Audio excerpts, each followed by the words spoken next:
कर दिया कीव। 7 जिलों में आपातकाल। अभी 24 घंटे भी नहीं हुए हैं ज़ेलेंस्की की उस धमकी को, जिसमें ज़ेलेंस्की की टीम ने बयान दिया था कि यूक्रेन किसी भी कीमत पर रूस को 1 इंच भी जमीन नहीं देगा। और इधर पुतिन ने यूक्रेन की इस धमकी और चैलेंज के खिलाफ यूक्रेन की राजधानी कीव पर इतना भयानक हवाई हमला किया, जिसमें कीव के 7 जिलों में कोहराम मच गया। दावा किया गया है कि रूस ने मिसाइल और ड्रोन का ऐसा क्लस्टर अटैक किया है जिसने यूरोप, अमेरिका और नेटो के एयर डिफेंस का धुआं निकाल कर रख दिया है। हम आपको दिखाने जा रहे हैं कि कैसे रूस के तीखे हमलों ने साफ कर दिया कि अब रूस बातचीत से नहीं बल्कि बारूद से यूक्रेन के इलाकों पर कब्जा पूरी तरह से कर लेगा। रूसी स्कंदर और किंजल जैसे मिसाइलों ने सबसे भीषण हमले किए। इधर खबर है कि रूस से सीधी जंग में नेटो और खास तौर से जर्मनी पूरी तरह से घिरने जा रहे हैं। दावा तो यहाँ तक किया गया है कि रूस के खिलाफ जर्मनी ने जंग करने के लिए 1200 पेज में गुप्त प्लान बनाया है, जिसे यूरोपीय यूनियन और नेटो देशों के साथ साझा किया जा रहा है। ऐसे हालात में अब सवाल उठ रहे हैं कि अमेरिकी राष्ट्रपति ट्रंप के सामने आखिर विकल्प क्या है, और क्या मॉस्को जाने वाले ट्रंप के विशेष दूत स्टीव विटकॉफ पुतिन के कोहराम मचाते हमलों को रोक पाएंगे। लेकिन इन तमाम सवालों के बीच शुरुआत करते हैं यूक्रेन की राजधानी कीव से, जहां हर घंटे के साथ मौत का तांडव बढ़ता चला जा रहा है। कीव में हुआ ब्लैकआउट, बंकर में घुस गए ज़ेलेंस्की। रूस इस वक्त यूक्रेन पर तूफानी हमले करने में जरा भी कसर नहीं छोड़ रहा है। एक तरफ पूर्वी यूक्रेन के 4 बड़े इलाकों को पूरी तरह से कब्जे में रूसी सेना करने में जुटी हुई है, तो वहीं दूसरी तरफ दक्षिणी यूक्रेन में रूस के ताजा हमलों से यूक्रेन की हालत और ज्यादा खराब होती जा रही है। हैरानी की बात तो ये है कि यूक्रेन अब उन हमलों को भी नहीं रोक पा रहा है जिसे वो आसानी से रोक लिया करता था। दावा किया जा रहा है कि रूसी सेना ने यूक्रेन में तैनात अमेरिका, यूरोप और नेटो देशों के एयर डिफेंस सिस्टम की काट खोज ली है, जिसकी वजह से अब रूस के हवाई हमलों को 60 से 80% के बीच सफलता मिलने लगी है। आधी रात में जिस तरह से रूस के ताजा हमलों से कीव में कोहराम मचा है, उसने ज़ेलेंस्की के होश फाख्ता कर दिए हैं। कीव पर कयामती हमले, 500 मिसाइल वाला रूसी तूफान। पुतिन के आदेश पर आधी रात में रूसी सेना ने यूक्रेन की राजधानी कीव पर बहुत बड़ा हवाई हमला किया है। दावा किया जा रहा है कि नवंबर के महीने का ये सबसे भयानक हवाई हमला है। दावों के मुताबिक रूस ने कीव और उसके कम से कम 7 जिलों पर 500 मिसाइल और ड्रोन से हमले किए हैं, जिसमें अकेली राजधानी कीव में ही 10 से ज्यादा यूक्रेनी नागरिक मारे गए हैं, जबकि 50 के करीब यूक्रेनी रूसी हमले में बुरी तरह से घायल बताए जा रहे हैं। दावा तो यहाँ तक किया जा रहा है कि रूस ने चुन चुनकर कीव में उन इलाकों को निशाना बनाया है जहां अमेरिका और यूरोप के एयर डिफेंस को तैनात किया गया। यानी रूस ने स्कंदर और किंजल जैसी मिसाइलों से अमेरिका और नेटो के एयर डिफेंस सिस्टम को चकमा देते हुए भयानक तबाही मचाई है।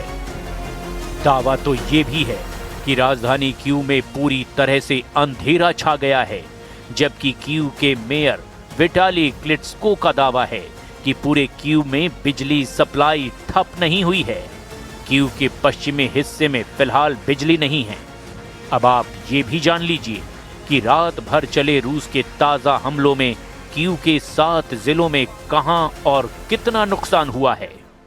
यूक्रेन की राज्य आपातकालीन सेवा के मुताबिक स्वियातोशिंस्की जिले में हुए रूसी हमले में एक ड्रोन ने 3 मंजिला आवासीय इमारत पर हमला किया, जिससे आग लग गई और एक शख्स की जान चली गई।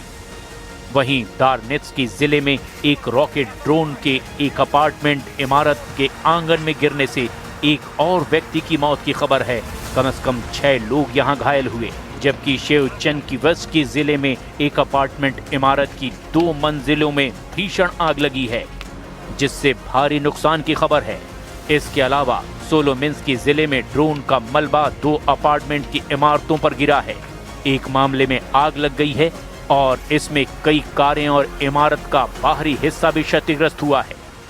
द्निप्रोवस्की जिले में 3 लोगों को आग की लपेटों से बचाया गया, जिसने एक 10 मंजिला अपार्टमेंट इमारत को काफी हद तक नष्ट कर दिया। ओबोलोन्स्की जिले में एक निजी घर पर गोलाबारी की वजह से आग लग गई, जिससे आपातकालीन प्रतिक्रिया दल अभी भी जूझ रहा है। होलोसिविस्की जिले में ड्रोन के मलबे से टकराने के बाद गैरेज में आग लग गई। Залякування Росії, обстріли відбуваються по мирному населенню для того, щоб Київ та влада швидше приймали рішення. Це моя така думка, що вони просто б'ють по цивільному населенню для того, щоб ми прийняли скоріше рішення.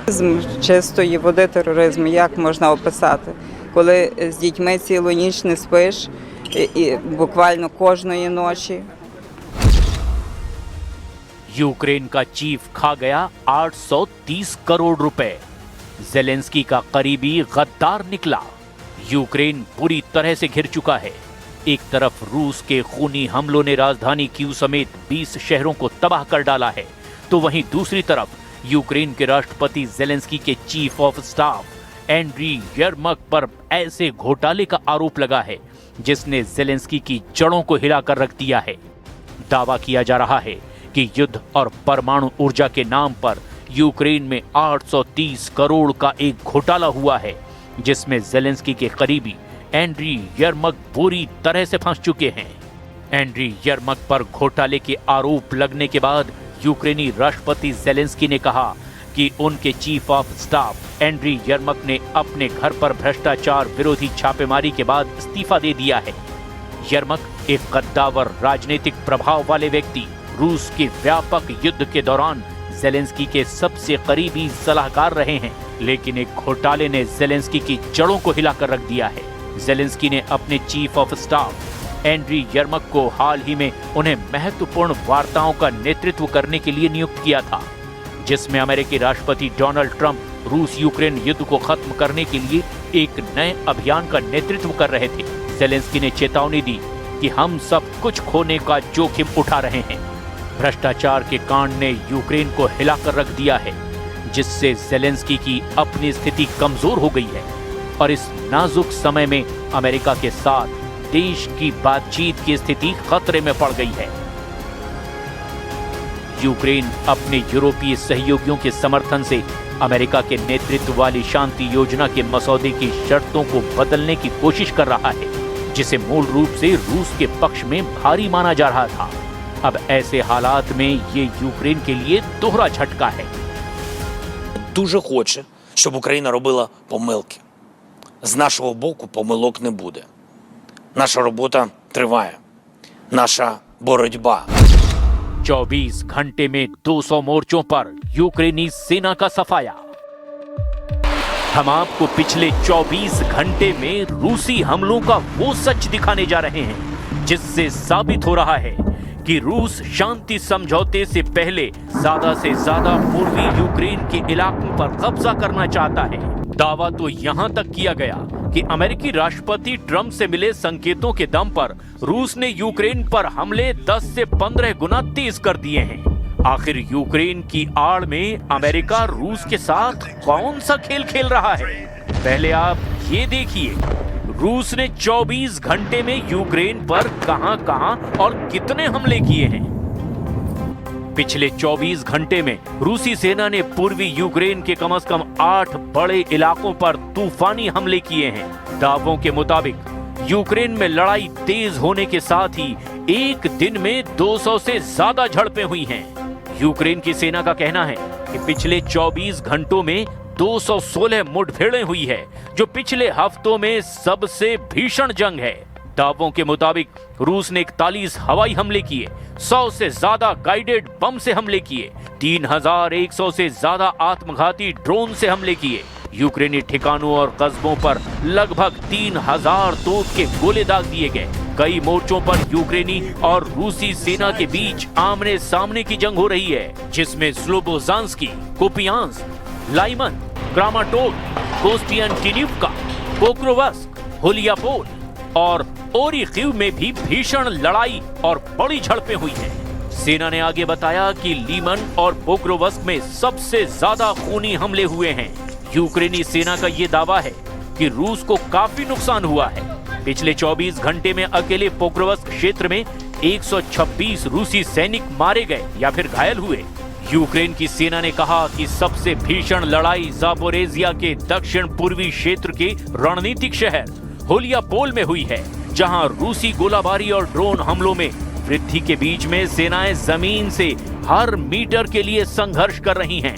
यूक्रेनी सशस्त्र बलों के जनरल स्टाफ ने दावा किया कि उनके बलों ने पिछले दिन 1140 रूसी सैनिकों को मार डाला या फिर घायल कर दिया।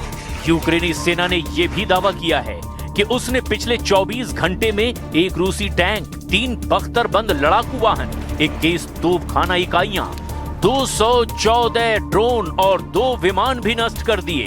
अगर रूसी हमलों को लेकर पिछले 60 दिनों के आंकड़ों पर नजर डालें तो 28 सितंबर 2025 से 27 नवंबर 2025 तक रूसी हमलों में बेतहाशा बढ़ोतरी देखी गई है, जिसमें रूस ने मिसाइलों और ड्रोनों का रिकॉर्ड तोड़ इस्तेमाल किया है। यूक्रेनी वायुसेना के मुताबिक रूस ने पिछले 60 दिनों में 10,000 से ज्यादा ड्रोन हमले के लिए इस्तेमाल किए हैं, जिसमें से 70% रूस के शाहिद ड्रोन का इस्तेमाल किया गया, जबकि अलग अलग तरह के 500 से ज्यादा क्रूज और बैलिस्टिक मिसाइलों से रूस ने यूक्रेन पर पिछले 60 दिनों में हमला किया है। ये आंकड़े यूक्रेन के आधिकारिक रिपोर्ट्स पर आधारित हैं। रूस का दावा है कि ये हमले यूक्रेन की सैन्य क्षमता को कमजोर करने के लिए है, लेकिन यूनाइटेड नेशन की मानवाधिकार निगरानी मिशन के मुताबिक ये नागरिकों पर अनुपातहीन प्रभाव डालते हैं और 2025 में कीव में नागरिक मौतों में 2024 की तुलना में 4 गुना बढ़ोतरी हुई है। राष्ट्रपति जेलेंस्की ने इसे आतंकवादी हमले करार दिया। Значит, мы до сих пор получаем заходы о прекращении боевых действий там. Войска Украины уйдут из занимаемых ими территорий. Вот тогда и прекратятся боевые действия. Не уйдут, ми доб'ємося этого вооруженим путем. От. Зараз я чую, що розвідки партнерів дають їм інформацію, що російська позиція стала заходити, в тому числі через деяких суб'єктів з України. Це точно не допомагає. Є наша державна позиція, є українська гідність. Рухатись треба так, щоб її посилити, а не підважити.